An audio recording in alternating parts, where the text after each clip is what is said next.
paz do Senhor, meus irmãos, pela graça e misericórdia do Senhor, estamos começando mais um subsídio para a nossa Escola Bíblica Dominical. Sou o pastor Moisés Vieira de Lima e nós estamos com você sempre compartilhando um pouco das lições bíblicas de adultos da editora CPAD.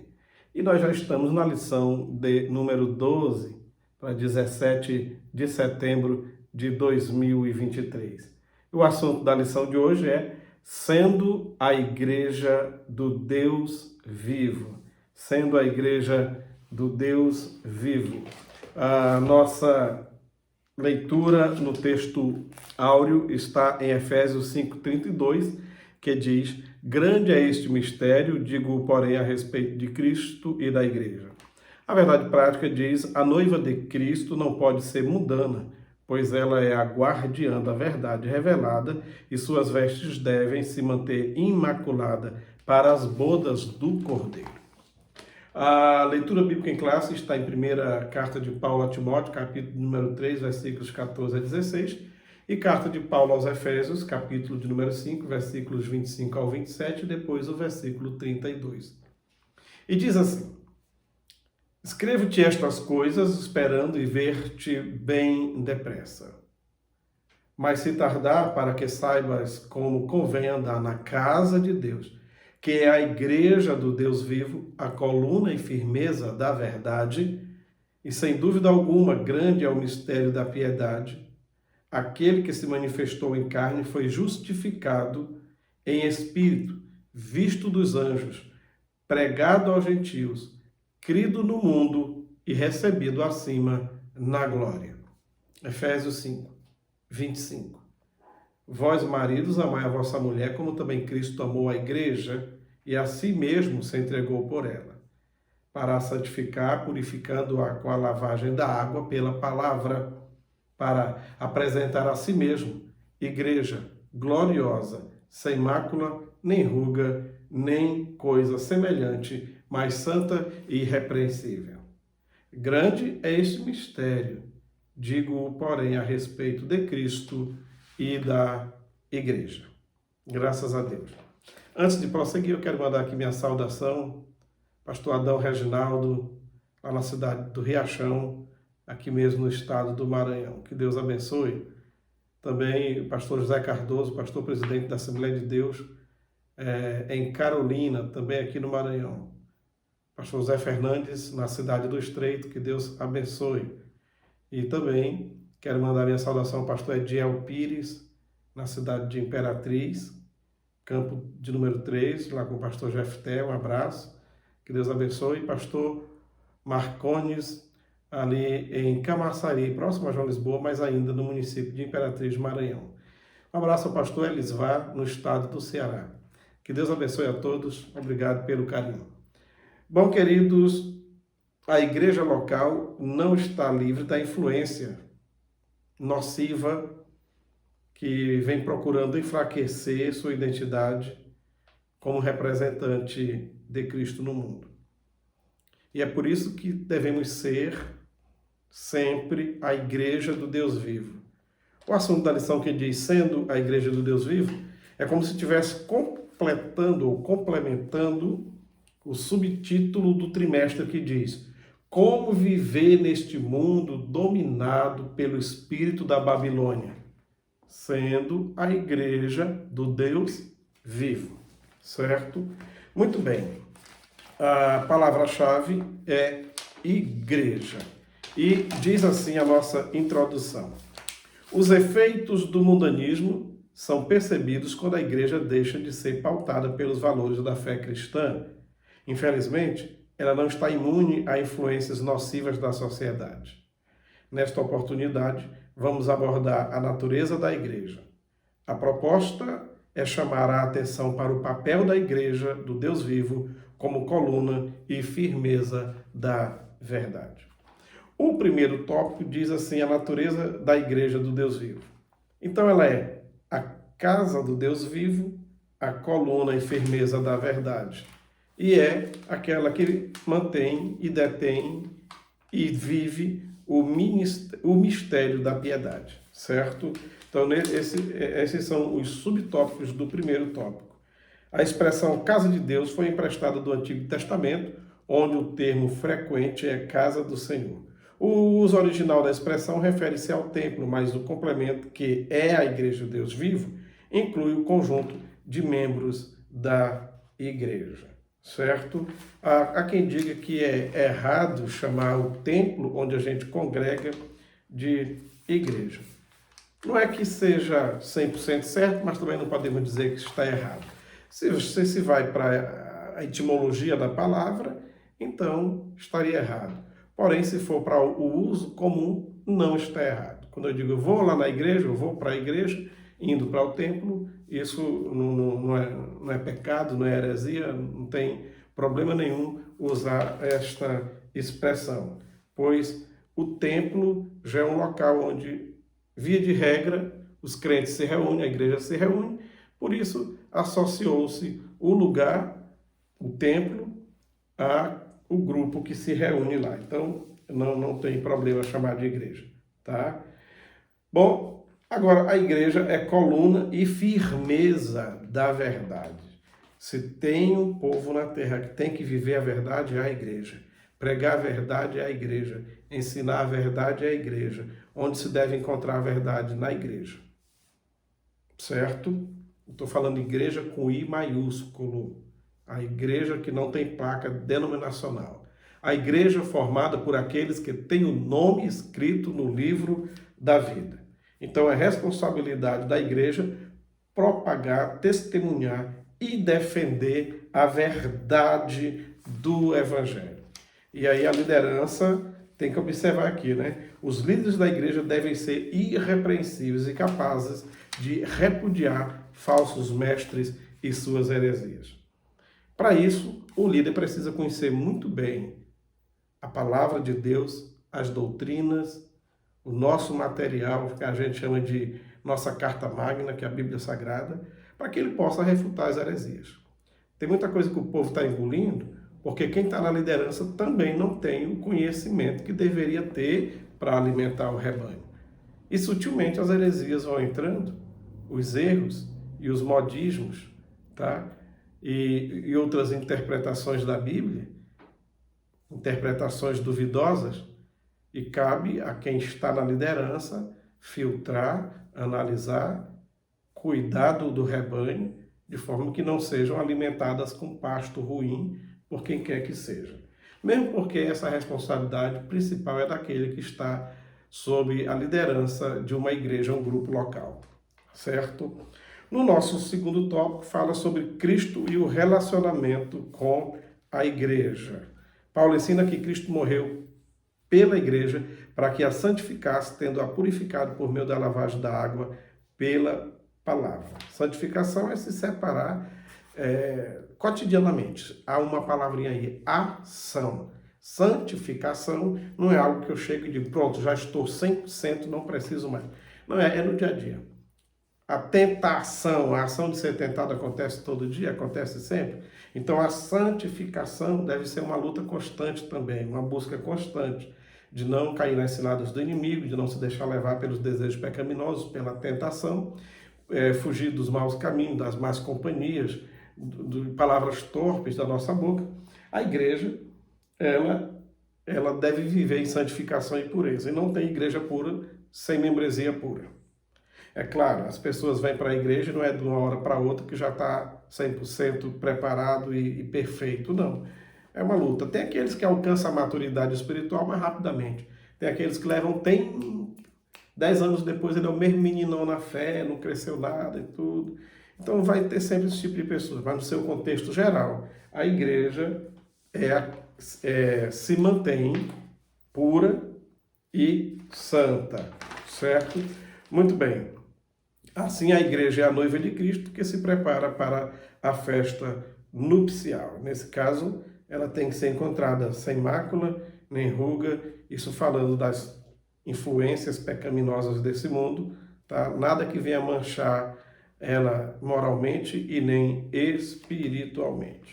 A igreja, o crente convicto, firme na fé, é como a garça do Pantanal, que às vezes está lá naquele lamaçalzinho o dia inteiro ela está ali com as suas perninhas finas, andando por aquela águazinha, pegando seu alimento, mas a penugem dela está perfeitinha, limpinha.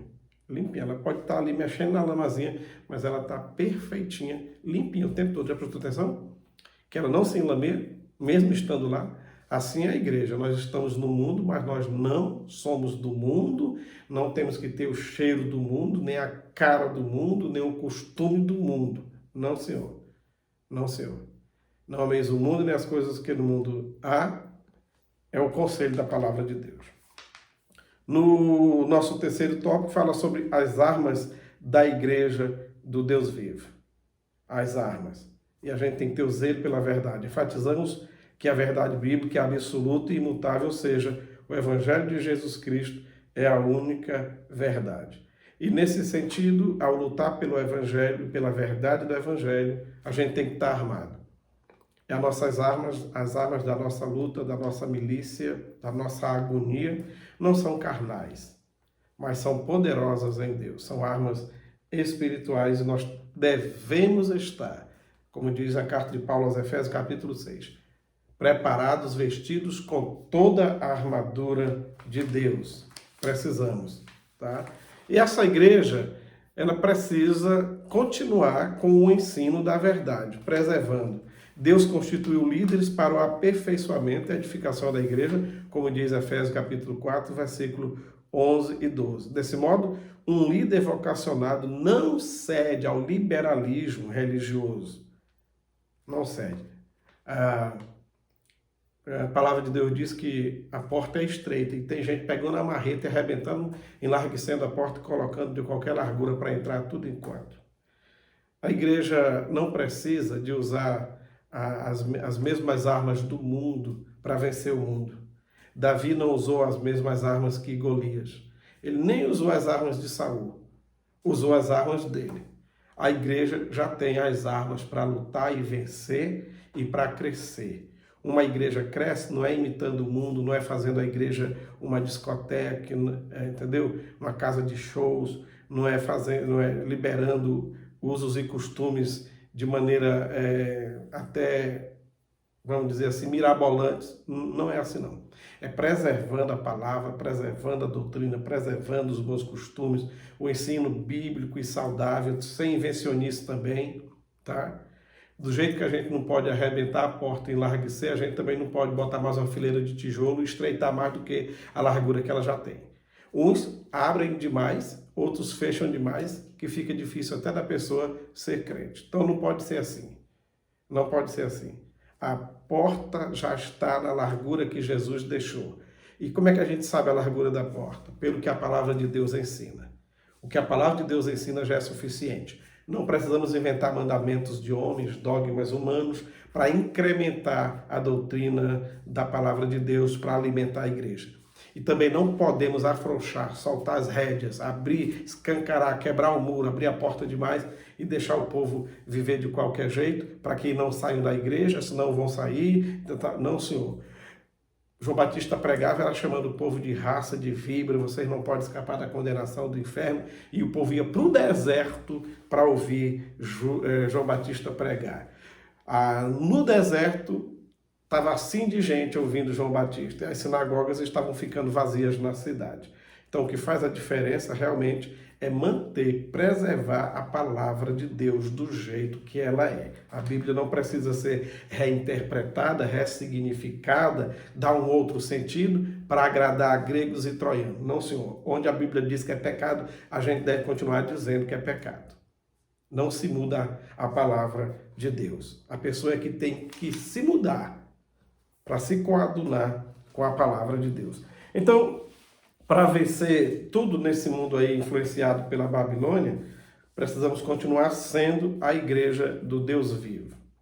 A primeira vez que a palavra igreja é mencionada no Novo Testamento foi Jesus que falou em Mateus 16, versículo 16 e 18, exatamente quando ele diz que edificarei a minha igreja, certo?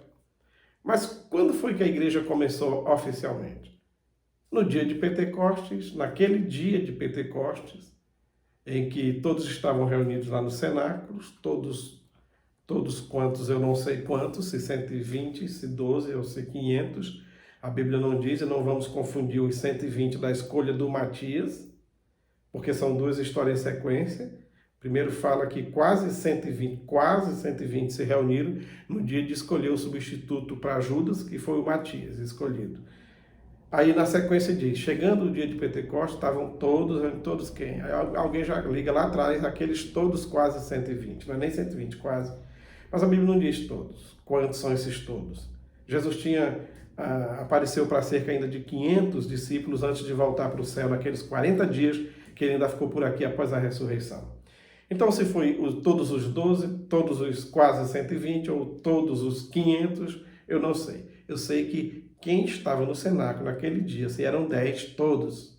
Se foram 20, todos foram cheios do Espírito Santo. Se foram 30, todos. Se foram 120, todos. Se foram 500, todos. Não ficou ninguém lá que não fosse cheio do Espírito Santo. Inclusive, se tivesse criança, a criança também foi cheia. Certo? Então, oficialmente, esse é o dia do nascimento da igreja, naquele dia de Pentecostes lá em Jerusalém. Certo? Bom, aí de lá para cá, as coisas mudaram. No ano 330, oficializou-se a Igreja Católica Romana como a igreja ou a religião do Império Romano a partir de Constantino, e depois as coisas foram mudando, até que a igreja perdeu a sua característica, e depois da Reforma Protestante deu uma melhorada, ainda tem muita coisa para ser melhorada, mas também houve uma abertura para que muitos grupos denominacionais protestantes surgissem. Então temos hoje muitas igrejas evangélicas e protestantes com nomes diferentes na fachada, certo? E é que a gente deve entender que, embora várias tenham nomes diferentes na sua fachada, a igreja verdadeira continua sendo uma só, embora aqui na terra esteja distribuída entre várias denominações, tá certo? Bom, então, hoje no Brasil nós temos, em setembro de 2022, tínhamos catalogado e registrado no Brasil 178.511 templos evangélicos. Há um ano atrás, em setembro de 2022, 178.511 templos evangélicos das mais diferentes denominações, desde as tradicionais, aos pentecostais e neopentecostais, tá? E para cada 3 igrejas evangélicas que existem no Brasil, uma foi fundada nos últimos 10 anos. Para cada 3 igrejas evangélicas que existem no Brasil, uma foi fundada nos últimos 10 anos. O que significa? Que a igreja continua crescendo. Porém, esse crescimento, por não se ter um cuidado, um zelo, tem surgido muita coisa esquisita, muita coisa assim que contraria o costume bíblico, a pregação bíblica, desde o palavreado, a liturgia, um roda-roda, umas roupas esquisitas que não parecem, não sei, umas coisas assim tremendas, e o povo falando que é a igreja evangélica, que é a igreja pentecostal. E eu estou já com meus mais de 50 anos de idade, nasci já numa família evangélica, eu sei o que é a igreja evangélica no Brasil, e muitos que têm surgido nesses últimos 10 anos não se parecem nada, nem com a forma de cantar, nem a batucada que eles tocam, nem as pessoas rodando, homens e mulheres com os vestidos esquisitos, e isso não parece com igreja de verdade. É uma mistura, parece mais um sincretismo religioso. E com isso a gente deve vigiar e ter cuidado, certo? Bom, enquanto tem surgido muitas igrejas evangélicas e muitos templos, existe um outro lado, aqueles que estão abandonando os templos e dizendo, não preciso de um templo para congregar, eu vou ser crente em casa, a escola dominical vai ser em casa, tudo em casa, em casa, em casa, e pega uma forma exagerada de interpretar o livro de Atos, que no começo os crentes não tinham igreja, não tinha mesmo igreja construída. No início, a igreja ainda ia para o templo de Jerusalém, até que os judeus expulsaram e disseram, vocês não entram mais aqui. E o Império Romano não autorizava construir. Os primeiros templos cristãos foram construídos depois do ano 200, 230, 240, sei lá, depois de Cristo. Eu não sei exatamente a data, mas a primeira geração de crentes e de pais apostólicos morreram sem congregar num templo, congregavam nas casas, congregavam na floresta, porque não era autorizado a construir. Não que eles não quisessem, apenas eram proibidos de construir.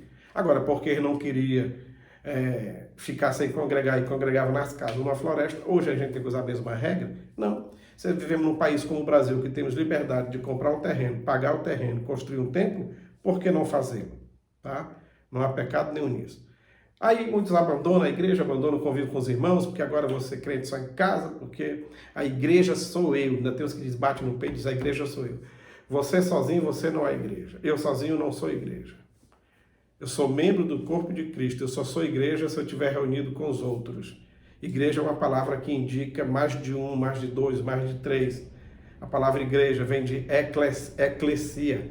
Eclesia. Não é eclésia, pelo amor de Deus, não vai falar eclésia. A Eclésia era o nome de uma revista cristã que circulava nos anos 90 aí pelo Brasil, uma revista interdenominacional. Mas a palavra em grego é eclesia, tem duas letras E, por assim falar. Tem o epsilon, que é o E aberto de café, e o eta, que é a letra E fechada, como em patê, E. E na palavra eclesia tem as duas, o E aberto no começo, o epsilon, e o eta, que é o E como se fosse com acento circunflexo, eclesia. E essa palavra é formada de duas outras palavras, que poderia chamar e fora. E alguém diz, então a palavra significa chamados para fora. Pode ser usada nesse sentido, mas é um sentido assim muito singelo de explicar. Tudo bem, nós atendemos uma chamada, uma convocação, porque a palavra eclesia indicava também quando o arauto do rei chegava numa cidade e ela tocava uma trombeta e anunciava e havia uma convocação, então o povo sabia que ia ter alguma coisa, alguma palavra, algum edital, algum decreto. As pessoas largavam o que estavam fazendo e iam para a praça, para a Ágora, e se reuniam ali em praça pública na Ágora para ouvir a leitura de um novo decreto, de uma nova lei, ou sei lá, alguma coisa que iria acontecer. Então essa convocação e essa saída, esse atendimento para todo mundo se reunir lá na Ágora, lá em praça pública, era igreja. Nesse sentido, a palavra igreja já existia antes que a igreja existisse. Deu para entender? A palavra eclesia, igreja, já existia antes que a igreja existisse. Porque não foi a partir do dia de Pentecostes que a palavra igreja passou a existir. Já existia. Só que Jesus estava dizendo, eu edificarei a minha igreja. A igreja edificada por Jesus é diferente, não atende qualquer chamada, qualquer convocação, não atende qualquer rei, não atende qualquer decreto. Ela tem a sua carta magna, a Bíblia Sagrada já tem seu rei que é Jesus, atende a chamada do Espírito Santo, a convocação para ir pregar o evangelho a toda criatura, certo? Então, como diz em Hebreus 10 e 25, não deixemos de congregar como é costume de alguns, tá bom? Muito bem. A igreja do Deus vivo tem suas características. Ela prega a Bíblia toda. Prega para toda criatura. Ela tem que estar em todos os lugares. Ela prega o evangelho para todos. A igreja do Deus vivo, nela, Jesus Cristo é o centro. E a mensagem é cristocêntrica. Não é uma mensagem para massagear o ego do povo, para fazer as pessoas incharem. Não, Senhor. É Jesus o cerne, para ele a glória, dele a honra, para ele se dirige a adoração na igreja verdadeira. Os louvores são direcionados para ele. O culto é por causa dele, certo? Então é isso aí. A igreja verdadeira é a igreja do Deus vivo. Do Deus vivo. Não precisamos ter ele retratado nas nossas paredes, nos nossos vitrais. Ele está conosco, ele disse, estarei convosco todos os dias. Então, sempre que a igreja se reúne, o Senhor se faz presente ali, naquele exato momento, certo? E dizemos que a igreja é do Deus vivo, porque Jesus está vivo. Ele ressuscitou e vive para sempre. Quando a igreja se reúne para cultuar a Cristo, não se reúne para cultuar a um Deus morto, a uma pessoa morta.